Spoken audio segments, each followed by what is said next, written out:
وہ لوگ کہنے لگے کہ اے شعیب علیہ السلام بہت سی باتیں تمہاری کہی ہوئی ہمارے سمجھ میں نہیں آتی، اور ہم تم کو اپنے میں کمزور دیکھ رہے ہیں، اور اگر تمہارا خاندان کا پاس نہ ہوتا تو ہم تم کو سنگسار کر چکے ہوتے۔ دیکھو یہ لوگ اللہ سے نہیں ڈرے، لیکن شعیب علیہ السلام کے جو خاندان ہے نا اس سے ڈرے۔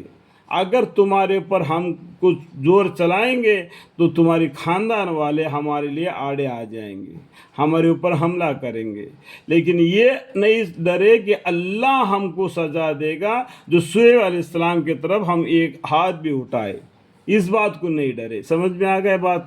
اور ہماری نظر میں تمہارے تو کچھ تو خیر ہی نہیں۔ اللہم پڑھے۔ شعیب علیہ السلام نے فرمایا کہ اے میری قوم، کیا میری خاندان تمہارے نزدیک اللہ سے بھی زیادہ بات و خیر ہے؟ اور اس کو تم نے پشت ڈال دیا، جس طریقے سے اللہ کو پیچھے پھینک دیا اور میرے خاندان سے ڈر رہے۔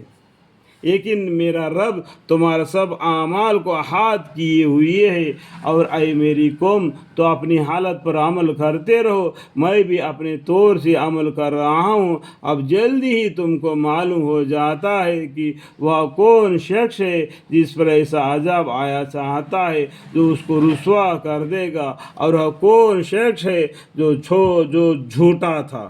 اور تم بھی منتظر رہو، میں بھی تمہارے ساتھ منتظر ہوں۔ اور جب ہماری حکم آ پہنچا، ہم نے شعیب علیہ السلام کو اور جو ان کے ہمراہی میں اہل ایمان تھے ان کو اپنی عنایت سے بچا لیا، اور ان ظالموں کو ایک سخت آواز نے آ پکڑا۔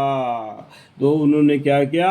انہوں نے نہیں مانا شعیب علیہ السلام کو حکم کو، اور جب جو ہمارا حکم آ پہنچا، اللہ کا حکم آ پہنچا، تو انہوں نے اللہ نے کیا کیا؟ شعیب علیہ السلام کو اور جو ان کے ہمراہ میں جو ایمان لائے تھے ان کو اپنی عنایت سے یعنی اللہ کی رحمت سے بچا لیا، اور ان ظالموں کو جو ظلم کر رہے ہیں انسانی سے الگ ہو گئے اور شیطانی حرکت کر رہے تھے اور ان شرک کر رہے تھے اللہ کے ساتھ، اور ان ظالموں کو ایک سخت آواز نے آ پکڑا۔ ایک فرشتوں کا اللہ نے حکم دے دیا تو ایک فرشتہ نے اتنا ایک آواز کر دیا تو اس کے آواز کی وجہ سے ان کے کان پھٹ گئے، اور آنکھوں سے ناکوں سے کانوں سے خون بہا کر ایک دم مر کر رہ گئے۔ سو اپنے گھروں کے اندر اندھے گرے رہ گئے، ایک دم ان کے کانے پھٹ کر گر گئے اور مر گئے۔ اس طریقے سے اللہ تعالیٰ نے ان کو ایسا سزا دے دیا، ان کے گھروں کے اندر ہی وہ اندھے پڑ کر مر گئے، جیسا کہ کبھی ان گھروں میں بسے ہی نہیں تھے۔ اس طریقے سے پورے قوم کو ہلاک کر دیا۔ اللہ تعالیٰ کا اگر ایک جھونکا بھی لگ جائے گا نا، یہ دنیا پورا ایک پھل میں بالکل فنا ہو جائے گی۔ اتنے گھمنڈ مت کرنا، تم اتنا طاقت نہیں تمہارے پاس کہ تمہارا بدن کو اونچا کر کے پہاڑوں کی لمبائی تک کر دو، اور تمہارے پاس اتنا طاقت نہیں کہ تم زمین کو پھاڑ سکو۔ تم بہت کمزور ہے، قلیل ہے۔